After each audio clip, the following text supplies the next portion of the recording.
فاسألوا الذكر إن كنتم لا تعلمون۔ تو اے لوگو علم والوں سے پوچھو اگر تمہیں علم نہ ہو۔ صلوا علی الحبیب صلی اللہ علی محمد صلی اللہ علیہ وسلم۔ والسلام على سيد الأنبياء والمرسلين أما بعد فأعوذ بالله من الشيطان الرجيم بسم الله الرحمن الرحيم ولا تحسبن الذين قتلوا في سبيل الله أمواتا بل أحياء عند ربهم يرزقون۔ اور جو اللہ کی راہ میں مارے گئے انہیں ہرگز مردہ نہ خیال کرنا بلکہ وہ اپنے رب کے پاس زندہ ہیں، روزی پاتے ہیں۔ اکثر مفسرین تفسیر میں یہی قول نقل کیا گیا ہے کہ یہ آیت شہدائے احد کے حق میں نازل ہے۔ حضرت عبداللہ بن عباس رضی اللہ تعالیٰ عنہ سے روایت ہے کہ عباس صلی اللہ علیہ وسلم نے ارشاد فرمایا کہ جب تمہارے بھائی احد میں شہید ہوئے اللہ تبارک و تعالیٰ نے انہیں سبز پرندوں کی شکل میں جنت میں چھوڑ دیا۔ وہ اڑتے کبھی ایک شاخ میں جاتے، اڑتے کبھی دوسری شاخ میں جاتے، بڑے خوش تھے، روزی بھی پاتے تھے، کھاتے پیتے تھے، بڑے آرام عیش میں تھے۔ اب جب انہوں نے یہ دیکھا تو انہوں نے کہا کہ یہ بات ہماری جو ہے، یہ جو ہماری مطلب ہمیں جو نعمتیں ملی ہیں، یہ نعمتیں ہمارے بھائیوں تک کیسے پہنچے، انہیں کیسے پتہ چلے کہ ہمیں یہ نعمتیں اللہ نے عطا فرمائی ہیں کہ وہ جہاد سے پیچھے نہ رہیں، جہاد سے منہ نہ موڑیں۔ تو اللہ تبارک و تعالیٰ نے ارشاد فرمایا کہ تمہاری یہ خبر میں انہیں پہنچاؤں۔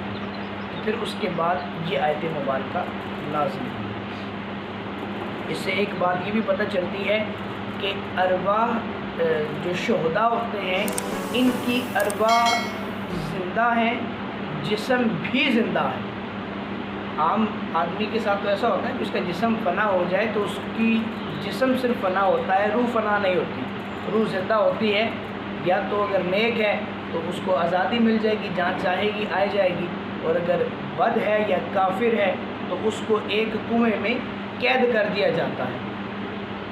لیکن جو مسلمان نیک ہوتے ہیں، اللہ کے اولیاء ہوتے ہیں، علماء صلحاء ہوتے ہیں، نیک لوگوں کی ارواح طیبہ کو اجازت ہوتی ہے وہ کہ جہاں چاہیں جائیں، آسمانوں کی سیر کریں، زمینوں کی سیر کریں، ان کو اجازت ہوتی ہے۔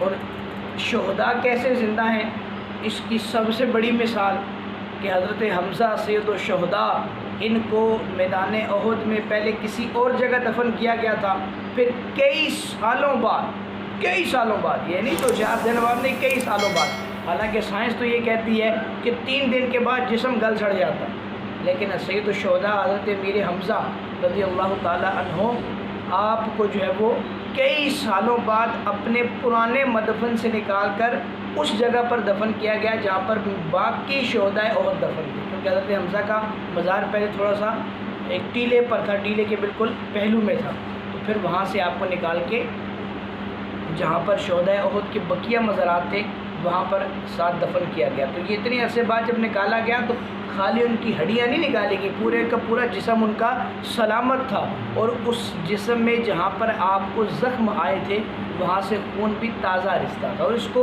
ہزارہا لوگوں نے دیکھا بھی ہے، ایسا نہیں ہے کہ مطلب ایسی چھپ چھپا کے رات کے اندھیرے میں کیا۔ یہ تو سید الشہداء ہیں، حضرت عبداللہ جو میرے پیارے محبوب علیہ الصلوۃ والسلام کے پیارے والد محترم ہیں، ان کو جب اس سعودی گورنمنٹ نے نکالا وہ تب بھی ان کا جسم سلامت تھا۔ اور یہاں پر پاکستان میں ایک بزرگ ہستی ایسی بھی موجود تھی جنہوں نے ان کو نکالتے ہوئے دیکھا تھا، اس وقت وہاں اس گورنمنٹ میں موجود تھے، اور انہوں نے حضرت عبداللہ کی زیارت کی تھی، اور بقول ان کے، واللہ تعالیٰ علم و رسول عالم، بقول ان کے کہ میں نے ان کے چہرے پر ہاتھ لگا کر بھی دیکھا ہے تو ایسے ہی ہوتا ہے جیسے کسی زندہ چہرے کے گال پر ہاتھ لگایا جائے تو وہ تھوڑا سا سفید ہو جاتا ہے، جب چھوڑو تو دوبارہ پھر سرخی آ جاتی ہے۔ سیم کنڈیشن حضرت عبداللہ کی بھی ایسی ہی تھی۔ تو یہ تو اللہ تبارک و تعالیٰ کے نیک لوگوں کا جو ہے وہ جسم بھی سلامت ہوتا ہے، ارواح بھی سلامت ہوتی ہیں۔ عام لوگوں کے جسموں پر جو معاملات ہوتے ہیں سائنسی طریقے کے مطابق، وہ عام لوگ جو ہم جیسے گناہ گار لوگ ہیں ان کے ساتھ ایسا ہوتا ہے قبروں میں، جو نیک لوگ ہیں ان کی قبروں میں ایسے حال نہیں ہوتے۔ فرحین بما آتاہم اللہ من فضلہ ویستبشرون بالذین لم یلحقوا بہم من خلفہم الا خوف علیہم ولا هم یحزنون۔ شاد ہیں اس پر جو اللہ نے انہیں اپنے فضل سے دیا اور خوشیاں منا رہے ہیں اپنے پچھلوں کی جو ابھی ان سے نہ ملے، ان پر نہ کچھ اندیشہ ہے نہ کچھ غم۔ یہ بھی شہید کے حق میں آیت مبارکہ ہے کہ شہداء کرام کو جو زندگی اللہ تبارک و تعالیٰ شہادت کے بعد عطا فرماتا ہے وہ اس پر بھی خوش ہیں اور اس بات پر بھی خوش ہیں کہ ان کے پیچھے جو ہیں وہ نیک اعمال کر رہے ہیں، وہ ایمان پر قائم ہے، وہ اس بات پر بھی خوش ہیں۔ یعنی پتہ چلا کہ ہم سے آگے جانے والے جو ہیں ان کو پیچھے ہمارے اعمال کی خبر ہوتی ہے۔ تو اسی لیے کہتے ہیں کہ والدین جب دنیا سے چلے جاتے ہیں تو ان کے پیچھے اگر ان کی اولاد جو ہے وہ نیک اعمال کرے تو اس سے والدین کو راحت ملتی ہے، اور اگر وہ برے اعمال کریں، گناہ کریں، برائیوں میں پڑے رہیں تو اس سے ان کو تکلیف ہوتی ہے۔ اپنے والدین کا خیال کرنا چاہیے۔ یستبشرون بنعمت من اللہ وفضل وان اللہ لا یضیع اجر المؤمنین۔ خوشیاں مناتے ہیں اللہ کی نعمت اور فضل کی، اور یہ کہ اللہ ضائع نہیں کرتا اجر مسلمانوں کا۔ اللہ تبارک و تعالیٰ نے جو بھی نعمتیں عطا فرمائی ہیں اس پر وہ اللہ کی نعمتوں پر شکر بھی ادا کرتے ہیں اور اس پر خوشیاں بھی مناتے ہیں۔ شہداء کے بہت سارے فضائل ہیں، چند احادیث جو ہیں وہ یہاں پر ذکر ہیں، سماعت کیجیے۔ حضرت ابو ہریرہ رضی اللہ تعالیٰ عنہ سے روایت ہے، نبی کریم صلی اللہ تعالیٰ علیہ وسلم نے ارشاد فرمایا، جس کسی کے راہ خدا میں زخم لگا، کسی کو بھی راہ خدا میں زخم لگ جائے تو وہ روز قیامت ویسا ہی آئے گا جیسا زخم لگنے کے وقت تھا۔ اس کے خون میں خوشبو مشک کی ہوگی اور رنگ جو ہے وہ خون والا ہی ہوگا، یعنی خون تو بہہ رہا ہوگا لیکن اس خون سے بدبو نہیں ہوگی۔ ہمارے عام خون سے بدبو آتی ہے، اس کے خون سے مشک کی خوشبو آئے گی۔ حضرت ابو ہریرہ سے روایت ہے، رسول اللہ صلی اللہ علیہ وسلم نے ارشاد فرمایا، شہید کو قتل سے تکلیف نہیں ہوتی مگر ایسی جیسے کسی کو ایک ہلکی سی خراش لگے۔ حضرت عبداللہ بن عمرو رضی اللہ تعالیٰ عنہ سے روایت ہے، حضرت اقدس حضور اقدس صلی اللہ علیہ وسلم نے ارشاد فرمایا، شہید کے تمام گناہ معاف کر دیے جاتے ہیں سوائے قرض کے۔ یہ بات ہمیں سوچنی چاہیے، جو قرض لینے سے ڈرتے نہیں اور پھر قرض لینے کے بعد بھول جاتے ہیں، او سندے دیسا نا، یہ بات بالکل غلط بات ہے۔ اس قرض آپ نے لیا ہے، جو وقت آپ نے دیا تھا اس دیے پر قرض کو واپس کریں۔ نہیں واپس کر سکتے، آپ کے پاس پیسے نہیں ہیں، گھر کے اندر موجود کوئی چیز ہے اس کو بیچ کر قرض ادا کریں۔ کوئی چیز بھی نہیں ہے ایسی بیچنے والی، کوئی ایسی قیمتاً چیز نہیں ہے تو کوشش کریں، سبیل کریں، اس کو فوراً واپس کریں۔ اور جس نے قرض دیا ہوتا ہے اس کے لیے فائدہ یہ ہے کہ جب آپ کو وقت دیا گیا، مطلب مہینے بعد میں آپ کو قرض واپس کر دوں گا، مہینے بعد وہ واپس نہ کر سکا تو اب جب تک وہ واپس نہ کرے گا ہر روز اتنا صدقہ کرنے کا ثواب ملے گا۔ مطلب جیسے مثال کے طور پہ مجھے امام صاحب نے 1000 روپے قرض دے دیا، اب میں واپس نہ کر سکا، اس حیثیت میں نہیں ہوں کہ ان کو واپس کر سکوں، جو لمٹ تھی میری وہ لمٹ جب کراس ہوگی تو ہر روز امام صاحب کو 1000 روپے صدقہ کرنے کا ثواب ملتا رہے گا۔ تو ویسے تو ہم 1000 روپے روز شاید صدقہ نہ کر سکے، لیکن یہ ہے کہ اس وجہ سے ان کو روزانہ ثواب ملتا رہے گا۔ اور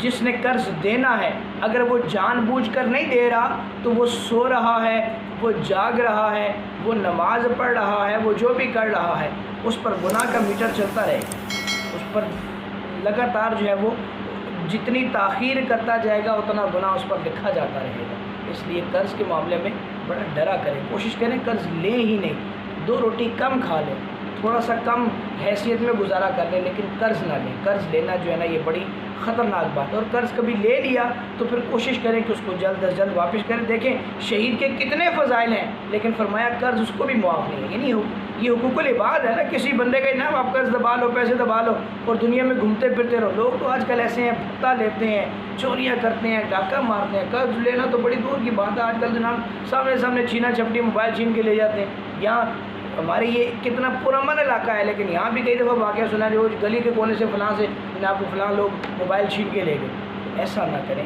ایسے لوگ اگر اس میں سے کوئی سن رہا ہے تو ان کو ڈرنا چاہیے کہ یہ معاملہ نہیں کرنا چاہیے۔ حضرت انس بن مالک سے روایت ہے، رسول اللہ صلی اللہ علیہ وسلم نے ارشاد فرمایا جنت میں جانے کے بعد شہید یہ تمنا کرے گا کہ مجھے دوبارہ دنیا میں بھیج دیا جائے اور میں 10 بار قتل کیا جاؤں۔ اور ایک حدیث ایسی بھی میرے ذہن میں آئی، رسول اللہ صلی اللہ علیہ وسلم نے ارشاد فرمایا میں اپنے پیدا کرنے والے کی قسم کھاتا ہوں جس نے مجھے حق کے ساتھ مبعوث کیا، میں اس کی قسم کھاتا ہوں، میں یہ چاہتا ہوں، حضور فرماتے ہیں میری تمنا یہ ہے کہ مجھے دنیا میں بھیجا جائے، میں اللہ کی راہ میں جہاد کروں اور پھر شہید کیا جاؤں، پھر جہاد کروں، پھر شہید کیا جاؤں، پھر جہاد کروں، پھر شہید کیا جاؤں۔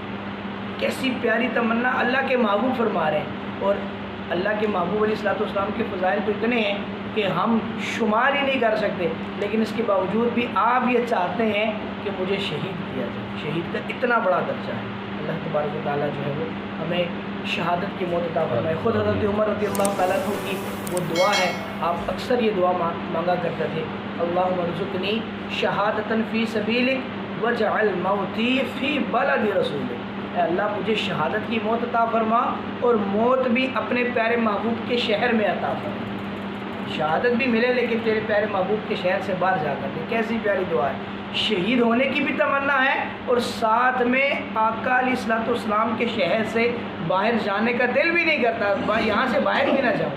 کیا پیاری تمنا۔ اللہ ہمیں بھی حضرت عمر کی اس تمنا کے مطابق شہادت کی موت